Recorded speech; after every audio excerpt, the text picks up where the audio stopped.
The stars were quiet that night over New Haven. The sky was clear, painted with light from a nearby blue giant. On the surface, families ate dinner, children played in the soft glow of streetlights, and the world felt safe.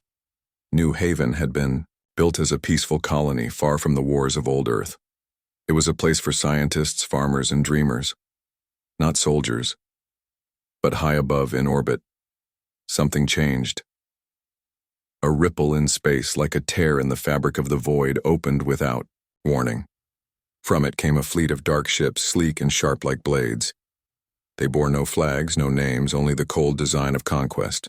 These were the warships of the Virex Dominion, a species known across the stars for their cruelty and power. They did not ask permission to land. They did not send messages or warnings. They simply attacked. The first blast hit the main power grid. Lights across the colony went out in an instant. Then came the shockwaves, shaking buildings and turning homes into rubble. Alarms screamed, but there was no time to run. No time to hide. Evelyn Carter was in her kitchen when the world ended. She had just poured herself a cup of tea and was about to sit down when the windows shattered. Glass flew like daggers, and the floor shook beneath her feet. Her son, Jason, cried out from the next room. "Mom!" She ran to him, holding him close as another explosion rocked the house. Smoke filled the air, and outside, people screamed. The sky was no longer peaceful. It was lit with fire. New Haven had no army, no defenses. It was a colony of peacekeepers, not fighters, and now, the Virex were burning it to the ground. In the control tower at the small spaceport, a man named Luke Harper watched in horror as the enemy ships circled above. He was a former pilot, now grounded, teaching young cadets how to fly. But today there were no students, only death. "We need to warn Earth," he said, voice shaking. He turned to the comms officer, a woman named Tina Rodriguez. She was trying. The signal kept cutting out, static hissing through the speakers. "I can't get through," she said. "Everything's being jammed." "Try again," Luke growled. "Someone has to know what's happening." Outside, the landing craft touched down.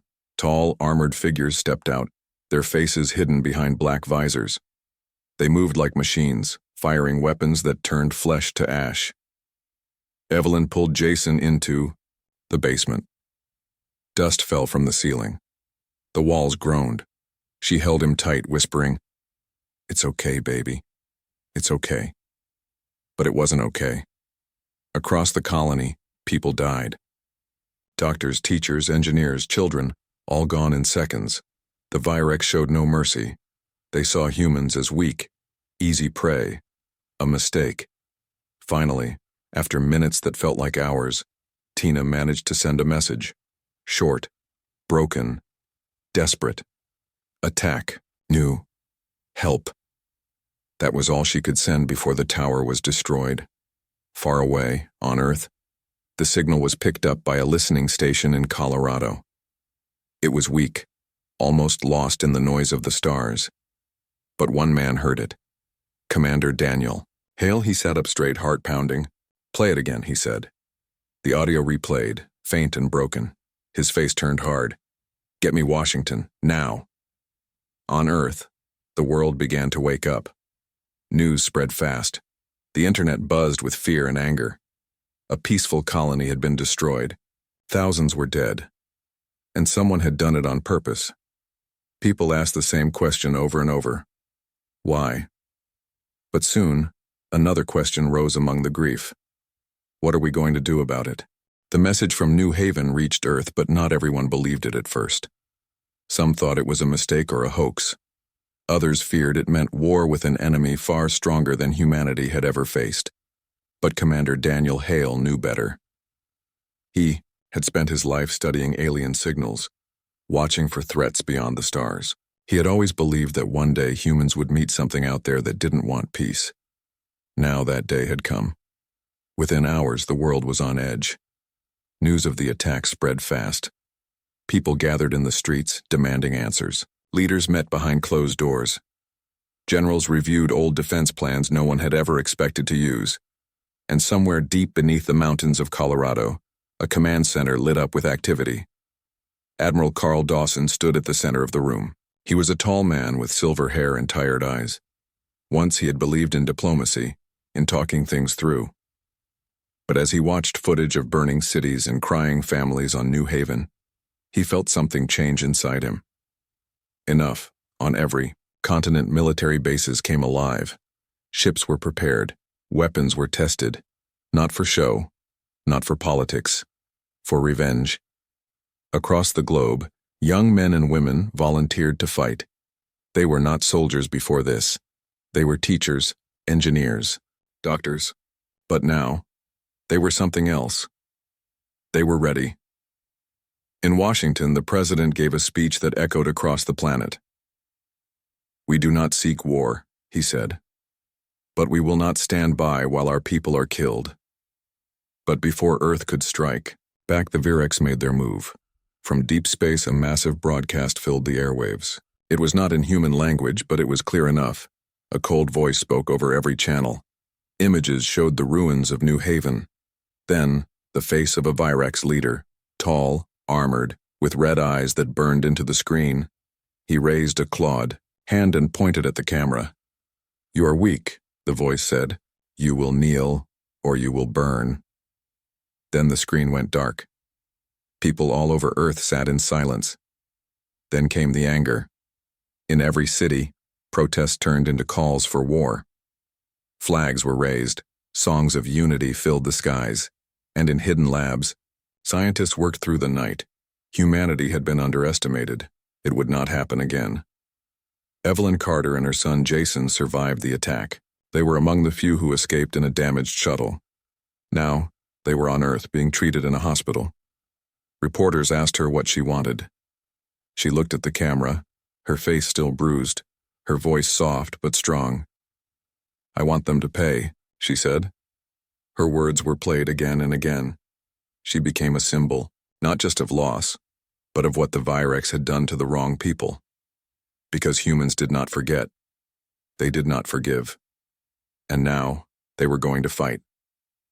Commander Hale stood beside Admiral Dawson as they looked at maps of space.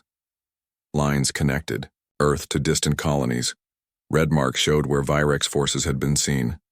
"We don't run," Hale said. "We hit them hard."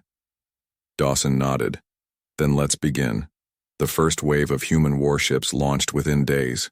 They were fast, built for battle, crewed by people who had nothing left to lose. And above them, floating in orbit, the first of many new weapons was completed.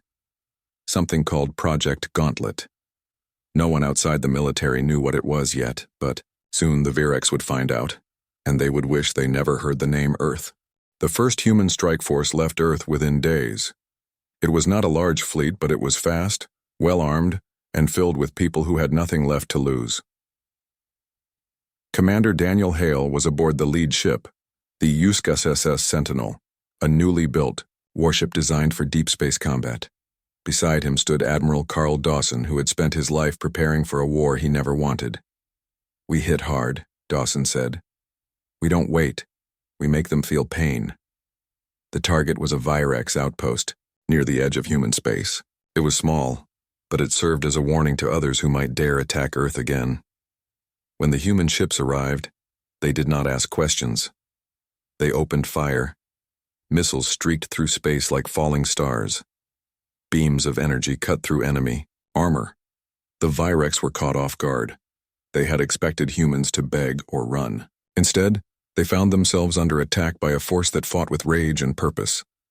Within hours, the outpost was gone. Across the galaxy, news spread fast.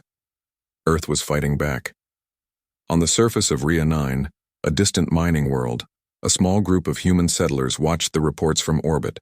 Their leader was a woman named Mara Ellis, a former Marine-turned-colony commander. "They're really doing it," she said, watching footage of the destroyed Virex base. "Doing what?" asked Jake Tyler, her second-in-command. "Showing the universe that we are not afraid." But the Virex did not stop. They regrouped, sent more ships, and launched counterattacks against human worlds. Earth responded faster. In secret labs, scientists worked around the clock. They studied captured Virex tech, learning its weaknesses. They discovered flaws in their shield systems, in their weapons, Even in the way their ships moved, humans were not just fighting. They were learning, adapting, and winning. One of the most shocking victories came from a place no one expected, the planet Rhea 9 itself. When the Virex arrived, they thought it would be an easy conquest. After all, Rhea 9 had no army, only miners and engineers.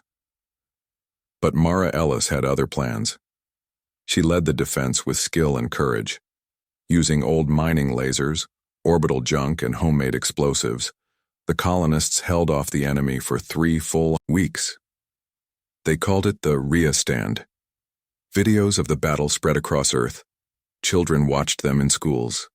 Soldiers played them before missions. It became clear, humans were not going to fall.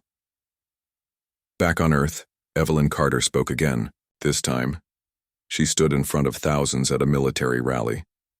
"They took everything from me," she said, holding her son close. "But they made a mistake. They hurt the wrong people." Her words were met with thunderous applause. The war was still young, but the tide was turning. As the human fleet grew stronger, so did their weapons. New ships arrived, faster and more powerful than before. Drones flew ahead, gathering intel. Spies worked behind enemy lines, and then came Project Gauntlet. No one outside the military knew what it was at first, but when it was used, the galaxy understood. From orbit, massive satellites dropped metal rods the size of buildings onto enemy positions. They fell from space at incredible speed, striking with the power of 1,000 bombs. Virex commanders called it Heaven's Hammer. They hated it. They feared it. And it was only the beginning. On every front, humans pushed forward, not just with weapons, but with willpower. They fought not because they were ordered to, but because they had been wronged, because someone had hurt the innocent.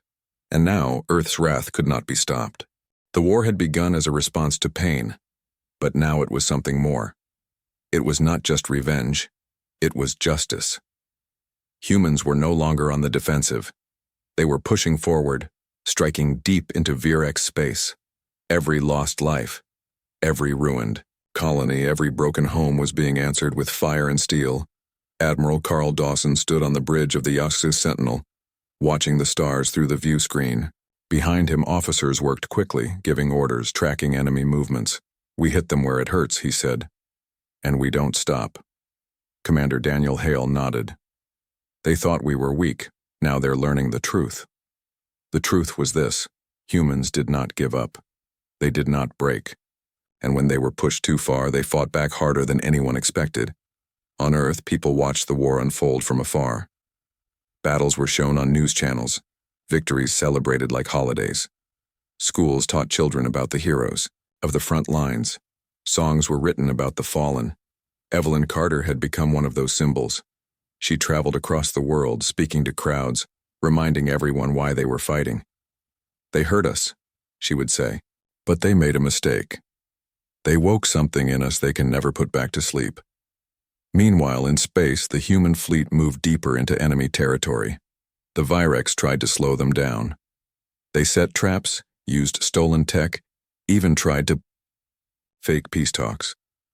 But nothing worked. Humans saw through the lies. Then came Project Gauntlet. No one outside the military had known what it truly was until now. From orbit, massive satellites dropped huge metal rods from the sky. They fell at incredible speed, hitting the ground with the force of 1,000 bombs. Entire Virex bases were turned to dust in seconds. It was terrifying. Virex commanders called it Heaven's Hammer. Others whispered that Earth had learned to call down the wrath of the stars themselves. But there was more. Scientists on Earth had been working non-stop. They studied captured Virex ships, weapons, even their biology, and they found something dangerous, something powerful, a way to use the Virex's own strength against them. Dr. Natalie Rowe led the effort. She was quiet, smart, and driven. Her team worked in secret labs hidden beneath mountains and oceans. They built something new, something the galaxy had never seen before, a weapon that could change the very climate of a planet. They called it Terraform Strike. Using old terraforming tech designed to make dead worlds livable, they modified it for war. Storms were summoned out of nowhere. Air became unbreathable. Gravity shifted. Entire Virex colonies were left uninhabitable in days. Aliens who once laughed at humanity now feared them. In the skies above the Virex homeworld, the Sentinel and its fleet waited. "Are we ready?" Admiral Dawson asked. Commander Hale looked at the reports coming in. "Yes, sir. We've tested it 3 times. It works." "Then let's show them what happens when you harm the innocent." The order was given. From orbit, satellites activated. Clouds formed over the largest Virex cities. Winds picked up. Rain began to fall, but it was not normal rain. It burned. It ate away at buildings, poisoned the water, forced the Virex underground. The sky itself turned against them. Back on Earth, the message was broadcast across all channels. "This is for New Haven." People cheered. Children watched in awe. And somewhere on a rebuilt colony, a young boy looked up at the stars and whispered, "I hope they remember what happens when they hurt us." Because Earth had changed. Not just in weapons or ships, but in spirit. They had been peaceful once. Now they were something else. They were protectors. They were warriors, and they would never be underestimated again. The Virex were losing. Their fleets were broken. Their colonies turned to wastelands. Their homeworld under constant watch from human warships. They had thought humans were weak, easy prey. Now they knew the truth. Humans were something else, entirely. But the Virex were not ready to fall. In secret, deep beneath one of their hidden moons, they worked on a final weapon. Not a ship, not a bomb. Something far worse, a plague.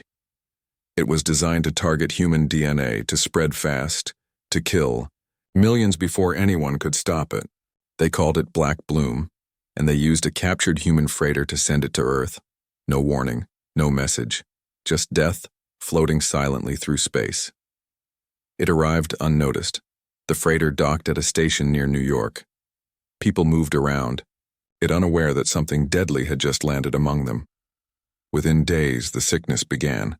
People fell ill with high fever, bleeding from their eyes and nose. Hospitals filled up fast. Doctors tried everything, but nothing worked. Panic spread. Then came the reports. The disease was spreading faster than anyone expected. Entire cities went into lockdown. Fear took hold. Earth was under attack again. But this time, there were no ships in the sky, only silence and death. Commander Daniel Hale stood in a lab beneath Washington watching as scientists ran tests. Dr. Natalie Rowe was there working nonstop. "Can we stop it?" he asked. She didn't look up. "We don't have much time." On the other side of the world, Dr. Daniel Cho worked with a team in Seattle. He had once studied genetic viruses for peacekeeping missions. Now he was racing against time to save billions. They found the key in human adaptability. While the virus was built to match human DNA, it had flaws. The Virex had not tested it enough. They had assumed humans would break like glass. They were wrong. Within 48 hours, a cure was made. Not just a cure, a counter-agent, something that could not only protect humans, but also turn the virus. Back on the Virex, mass production started at once. Drones flew across the world, dropping cures in infected zones. Vaccines were given to everyone. Millions were saved. But humanity did not forget who had done this. Admiral Carl Dawson stood in front of the world's leaders. "They tried to erase us," he said. "Now we show them what happens when you try to wipe out the wrong species." The order was given. Covert teams launched missions into Virex space. Small, silent ships carried canisters of the turned virus, now called Echo Bloom. They dropped it into major Virex cities. Within days, the Virex began to fall sick. They had no cure, no protection, no way to stop it. Hospitals overflowed. Leaders fled. Entire armies collapsed. The galaxy watched in shock. Humans had been attacked with a bioweapon meant to wipe them out, and they had sent it back on Earth. Evelyn Carter spoke, again. This time, she stood in front of thousands, her voice calm but strong. "They tried to end us," she said. "Instead, they made us stronger." Her words spread across the stars. Because now the galaxy understood. Humans were not just fighters. They were survivors. They were smart. And they never, ever forgot. When someone harmed the innocent, Earth did not run. It did not hide. It answered, with fire. And now, the Virex were learning the cost of their mistake. One they would never be able to undo. The Virex were breaking. Their fleets were scattered, their homeworld sick, their leaders desperate. For the first time in centuries, they did not send threats. They sent a message of surrender. "We wish to talk," the message said. "We offer peace." But Earth did not answer with diplomats. It answered with silence, then with action. Admiral Carl Dawson stood on the bridge of the USS Sentinel, watching the enemy world below. Cities once filled with war machines were now quiet. Smoke rose from ruined buildings. Hospitals overflowed with the sick. "They thought we would fall," he said, but they never understood who they were fighting. Commander Daniel Hale stood beside him. His face was calm, but his voice was hard. "No more games," Hale said. "This ends now." The decision came from Earth.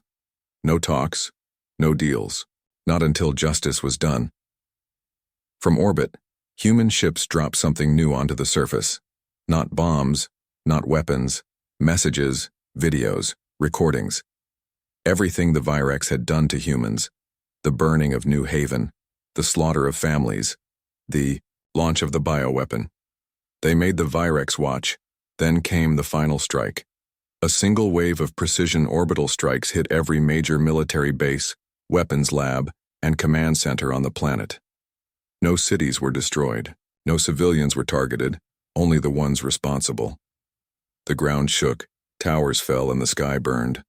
On Earth, people watched the footage, not for revenge, but for memory. So no one would ever forget what happened when someone harmed the innocent.